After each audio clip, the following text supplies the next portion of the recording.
Are you relocating or traveling to Germany soon? In this video, I'm going to cover everything you need to know before going, from which SIM card to pick to navigating the transportation system to common culture shocks. We're going to cover it all. Also, stay around till the end of this video for a little gift I have for you. And if you're new here, hallo und herzlich willkommen.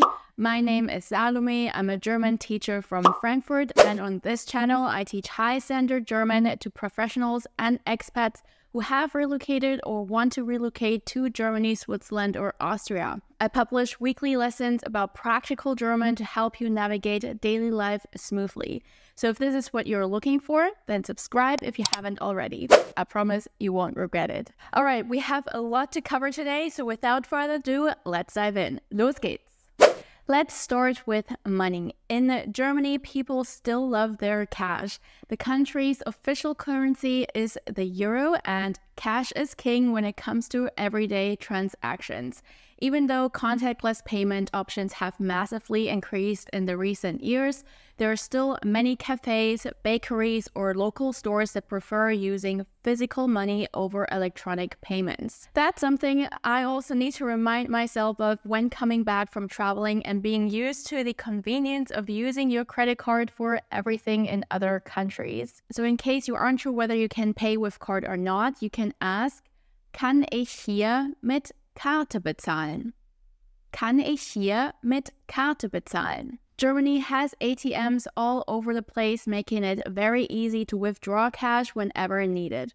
Although younger generations in urban areas are starting to implement electronic payments more, cash continues to hold a significant place in German society. Public transportation systems. Germany has a pretty good public transportation system and railway infrastructure, so it's quite easy to get from one city to another. Unfortunately, the Deutsche Bahn, which is the national railway company, doesn't have the best reputation in Germany, and over the recent years, a lot of people have been complaining about the lack of punctuality. So just keep that in mind if you're planning to travel by train, that the trains might not be punctual every time. The train system in Germany can be split into two different kinds of trains. There is the ICE, which offers high-speed trains for long-distance travel, connecting major cities quickly. Then there are regional trains, which we call Regionalbahn or S-Bahn, which are used for getting to smaller towns and suburb areas. Also, many German cities, including Berlin, Munich, Hamburg, and Cologne, have efficient tram and subway systems. If you're on the countryside, however, public transportation can be a challenge. So if you're lucky you have a good bus system, a lot of times people rely, however, on driving their cars. In the village where I live, for example, the bus was actually discontinued because there wasn't enough demand.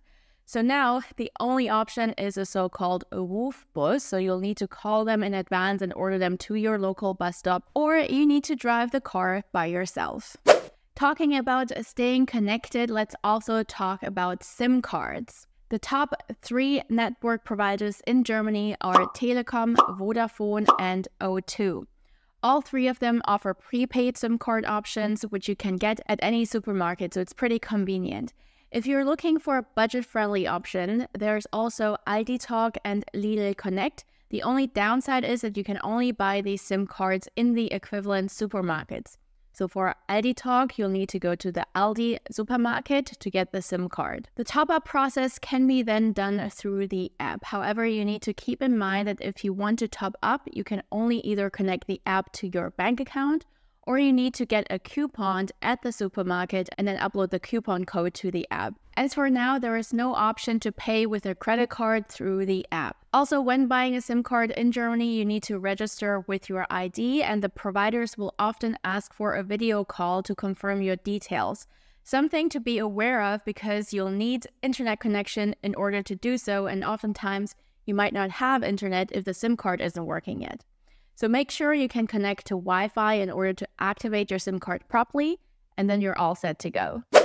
Supermarkets in Germany. Another important point when arriving in Germany for the first time and trying to figure things out is knowing which supermarkets to go to. In terms of a large selection and fresh products, there are Rewe, Edeka, and Kaufland.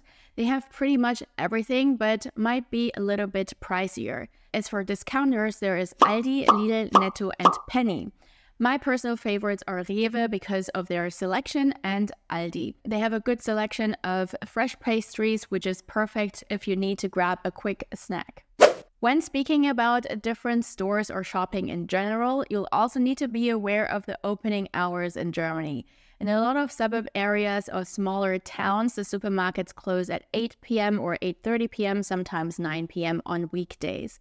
There might be a fewer Rewes in the bigger cities that are open until midnight, but that's rather rare. And you definitely won't find any supermarkets or convenience stores like 7-Eleven that operate 24/7, except for gas stations maybe. Also, important heads up, stores in Germany are closed on Sundays.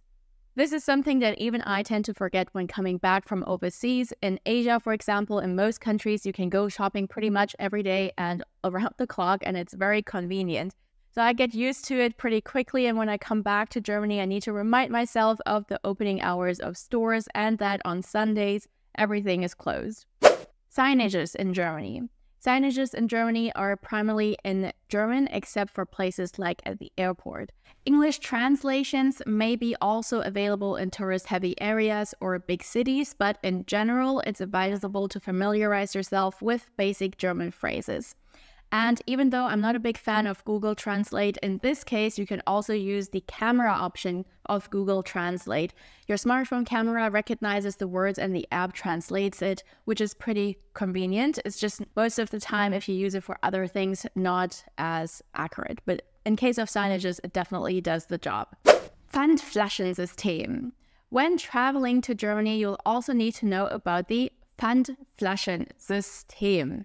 Sorry, what? When you purchase a drink in a so-called Pfandflasche, which means deposit bottle, you pay an additional amount as a deposit, which is included in the total price. The deposit varies between 8 to 25 cents depending on the size and type of the bottle. So after emptying the can or the bottle, you can bring it back to the supermarket or any designated collection points. Most of the supermarkets have so-called Pfandflaschenautomaten, which is a machine in which you can put in all of your bottles and cans, and then it will print out the receipt, which you then ring to the cashier and you get your deposit back. Speaking of recycling, I'll also need to mention die Mülltrennung, which is the word for waste separation in German. In Germany, waste separation starts directly with the consumer. This means that every household has to sort its waste itself and throw it into different bins and containers. And I can tell you, Germans take their Mülltrennung very seriously, to the point it can cause huge discussions amongst family members. I'm speaking from my personal experience here. In Germany, you got 4 types of waste bins. Die gelbe Tonne, or also called gelber Sack, which is the yellow bin, and it's for all sorts of packaging that aren't made of glass or paper. So for example, plastic bags, yogurt cups, juice, milk, or coffee packaging, etc. Then you have the blaue Tonne, the blue bin, which is for paper waste like newspapers, cartons, magazines, and other paper waste. Dann gibt es noch die schwarze Tonne, the black bin, which is for household waste and all waste that cannot be recycled, for example, hygiene articles, Hoover bags, nappies, etc. Lastly, there is der Bioabfall oder die braune Tonne, which is for organic waste that includes everything like fruits or veggie waste, egg peels, etc. Alright, now that we have talked a lot about the infrastructure, logistics, and systems in Germany, let's dive into some of the cultural aspects you need to know when traveling or relocating to Germany. Let's talk about rules. Germans love their rules, and they're known for having a lot of rules and also sticking to them, or even reminding others that don't behave accordingly. Jaywalking, for example, is something that you won't see very often in Germany. That's something I actually had to get used to when moving abroad, that jaywalking in other countries is oftentimes quite normal. Also, when it comes to cycling paths, Germans are diligent about using them properly, staying in their designated lanes and following traffic regulations. And don't be surprised that if you don't use the lane correctly, like you're, for example, walking on the cycling path, someone will actually yell at you and remind you to walk in the correct lane. Just know that it's nothing personal, it's just that Germans like to follow their rules. Then there's something called die Mittagsruhe, which is something like a siesta, usually between 1 to 3 p.m. And for that time period, there are regulations regarding certain noisy activities. Depending on what kind of neighbor you have, they can be quite strict about that. So mowing the grass or even just hammering should be avoided if you want to keep the harmony with your neighbors. German etiquette. In general, Germans are actually quite polite, something I've only recognized after being abroad for a while. Phrases like Danke, Bitte, Entschuldigung, and wishing someone a good day with schönen Tag noch are things you hear quite often. Besides that, Germans also differentiate between formal and informal you, also du versus sie, which is important to recognize if you don't want to offend anyone. I actually have a full breakdown of the differences and what to pay attention to right here. You can watch that video next, but in short, basically you would address strangers and elderlies with sie, and for kids, friends, and family members, you can use du.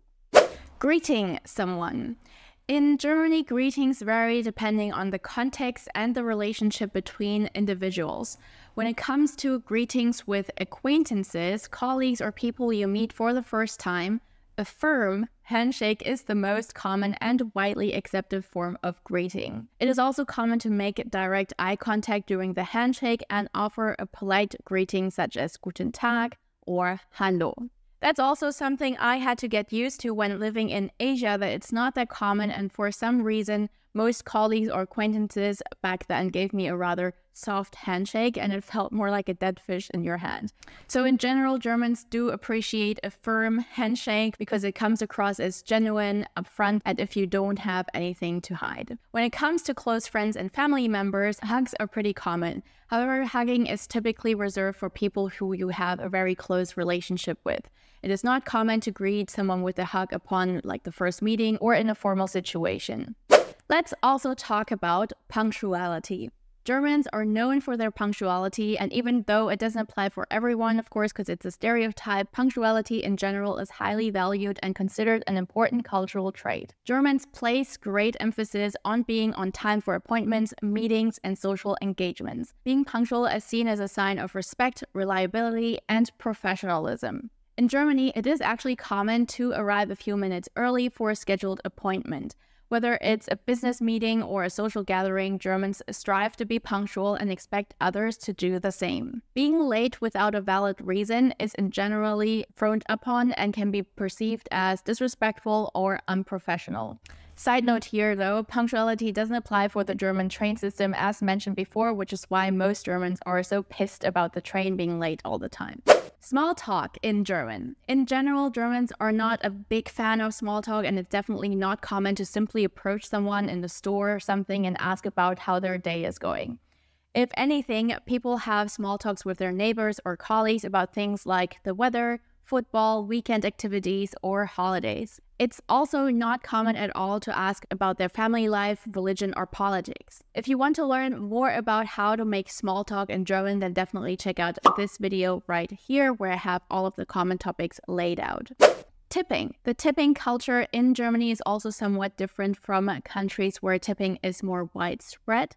While it is common to leave a tip to show appreciation for good service, tipping in Germany is generally not as extensive or expected as in some other countries. In Germany, tips are often given in cash and are typically left directly on the table or added to the bill when paying in restaurants, cafes, or bars. It is common to round up the bill or leave a small amount, usually around 5 to 10% of the total bill.